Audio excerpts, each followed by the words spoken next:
What's up everyone? Seth Miranda here. This is Adorama Rewind, and a lot of interesting stuff has happened this week. I'm just gonna jump right into it.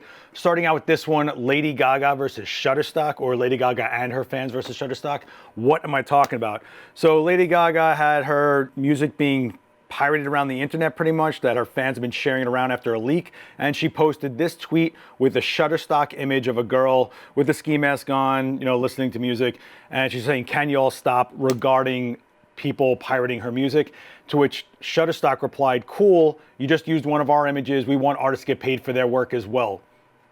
What happened here? So she pretty much lifted an image from Shutterstock without paying for it, and you're talking about like $50 for a top-end image on Shutterstock, meaning the resolution to use it for commercial means. She didn't pay anything. She just kind of ripped it and used it, and her fans retaliated by saying crazy things like, "We didn't even know about you until Lady Gaga posted this, so thanks for the free shout out.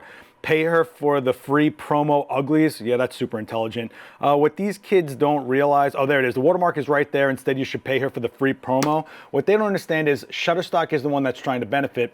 It's the fact that photographers go there as an income. They post images for stock use, and anyone can go there and buy a certain caliber of resolution for different price points and use them. So while Shutterstock got a free promo out of this, maybe Shutterstock was just arguing in favor of the photographer who got paid nothing, just like Lady Gaga would like to get paid for her music.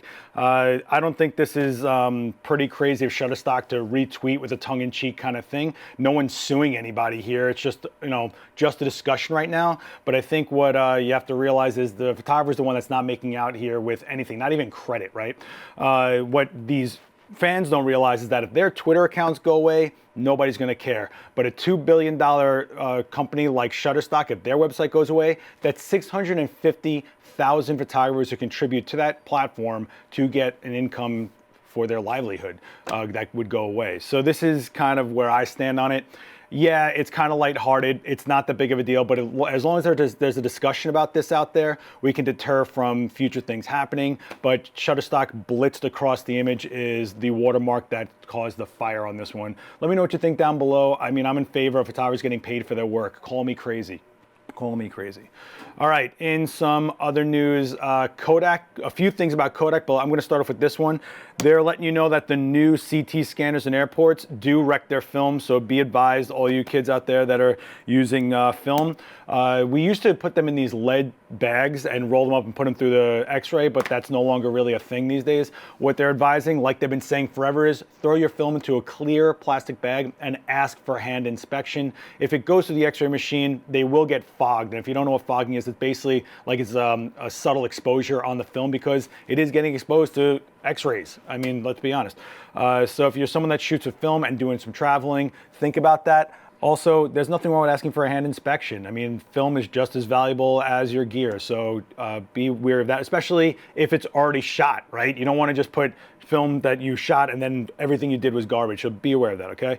In some pretty cool news, Paris museums have uploaded 60,000 plus historic photos to the internet, so you can have them for fair use. That means you can check out some images from like the beginning of photography and not only check them out, but you can actually use them. They're fair use, they're public domain, and you can use them for commercial use. So check it out. If you're on your lunch break, I highly recommend you hitting this link. It's pretty awesome. I mean, you can see these long shutter speeds just to get these images to expose right. It's just awesome seeing where things came from, and the fact that they're readily available for us is pretty great as well.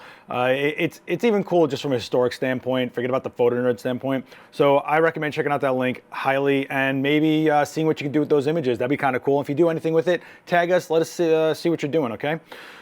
In the other side of photo preservation, we are looking at the end of PDN. Yeah, so PDN is a magazine that's been out there for, 40 years. What can I say about this one? So PDN was pretty much this magazine that was an industry newsletter kind of deal, and you saw it at every studio, every rental house, every college campus. It was just this thing that was always there. Now we're losing it.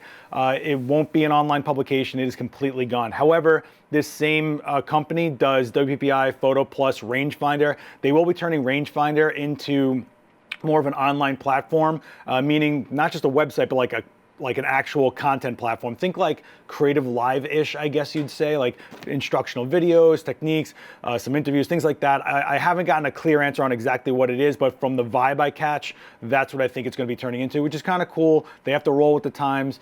Photo Plus is awesome. It's here in New York every year around Halloween time. It's at the Javits Center Photo Convention, WPPI, which is happening in Vegas later this month. Me, Vanessa Joy, Daniel Norton, and a ton of other photographers will be teaching there. So if you're going, check out the WPPI website and sign up for our classes if they're not already full. All right, let's touch on some gear news pretty quick. If you're a Fujifilm user, XT3, boom, firmware update 3.20 is available, and pretty much you're looking at a ton of autofocus enhancing, tracking, face detection, eye autofocus, and it also fixed a few bugs. So if you have an XT3, go check out that firmware update. Let's talk about Nikon for a second. We talked about the 70-200 f2.8 Z-mount lens. Well, it's getting delayed. So it was supposed to be released on February 14th, but unfortunately, due to production issues, which they're not disclosing what they are delaying the February 14th release date right here. They have not said what the new release date is, but they did say it was like a small delay.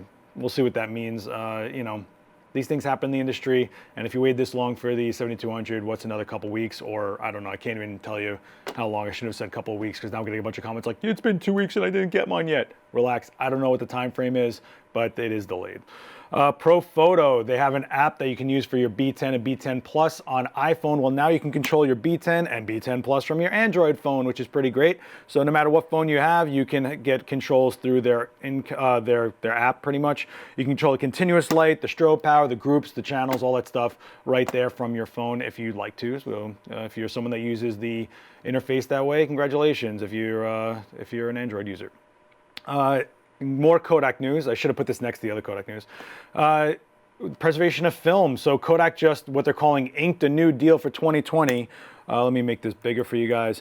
Pretty much Disney, NBC Universal, Paramount Pictures, Sony Pictures, and Warner Brothers, you can see right here, have all agreed to buying an undisclosed amount of film stock from Kodak for future productions. So this helps preserve Kodak a little bit, gives them some funding. Also, we'll see some film being used out there, not just digital, which is pretty cool. Undisclosed amount, which means it could be just a reel, or it could mean an entire warehouse. I don't know, but it is kind of cool to see that Kodak is still out there circulating, and that film, people are still using film, including cinematic film makers. So pretty awesome. If you're a film fan, I'm a film fan. There's more film in my fridge than there is food, I swear. If you watch my Twitch channel, you've seen plenty of it. But that's pretty awesome. So film is not dead. Congratulations. Film's not dead. It's just another tool. It's just another medium. It's just another option for us out there. NASA. So a few months ago, I told you guys about NASA buying about 37, I think it was, Nikon D5s. Well, I thought this was pretty cool. An astronaut, she takes her own selfie with it. This is in a mirror, and you can see the Earth behind her right there.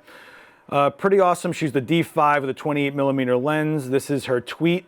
Pretty awesome. I would follow these Twitters if I were you. You know, they seem a little bit more intellectually nourishing than other Twitters. But yeah, so D5 with a 28mm lens in space, taking a selfie with the Earth behind you. Does it get more epic than that? I don't know if it does.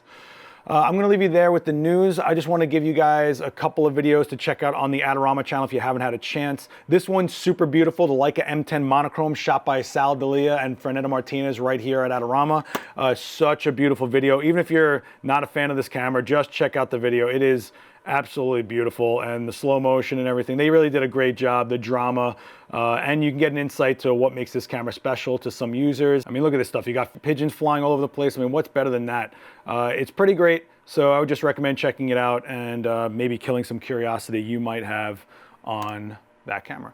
The other video I want to clue you guys in on is Gavin Hoey. Everybody loves Gavin Hoey on our channel. I mean, I don't even need to give this guy a shout, but he showed you guys how to use the corners of a room to give you different options for shooting. Who doesn't love this guy? He just shows you simple setup, single light, and how to get different styles of light in the corner of a room. And I know everybody is always suffering for space, especially here in New York. This is a good way to show you how to maximize that little tiny space you might have to create different looks and different options for your clients or even yourself. So check that out. And for the shout out of the week, I'm gonna give it to this kid who has been in all the live streams, trying to even moderate things. super active. He's been hustling out there, a young kid that's really hungry for it and just super passionate, excited about photography. I'm gonna get to Dan Garcia right here. Tank, as we call him in the Adorama chats. You can follow him right here. Does some really cool stuff.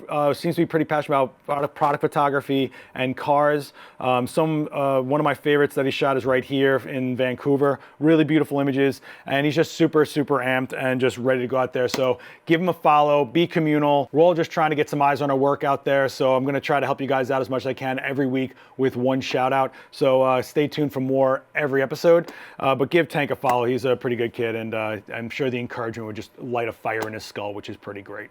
Question of the week. What do you think about this Lady Gaga thing? What would you do if you put an image on a Shutterstock type website, a stock photo website where people can buy different resolution sizes of your image to use them, and it's not even a lot of money? What if they jacked and said Shutterstock across it? Would you be upset? Would you be okay if there was just a discussion and your name was mentioned here and there, like happening right now? The photographer in question on that Lady Gaga whole debacle, from what I'm hearing, put the image back out on the internet themselves without the watermark on it and just gave a wink emoji, like go ahead and use it, it's already out there. So that's kind of cool to have a nice attitude about it. But what would you do if that was you? Tell me, if you were the photographer, what would happen if that was your image? Okay guys, I'm gonna get going. Write me down with a comment down below. I will see you down there. Remember, respond to each other. Start having discussions. It's not just me talking to you, it's all of us having a discussion, okay? This is a community. Hit subscribe, hit the bell, hit the like button, share this video around, and I will see you guys next time.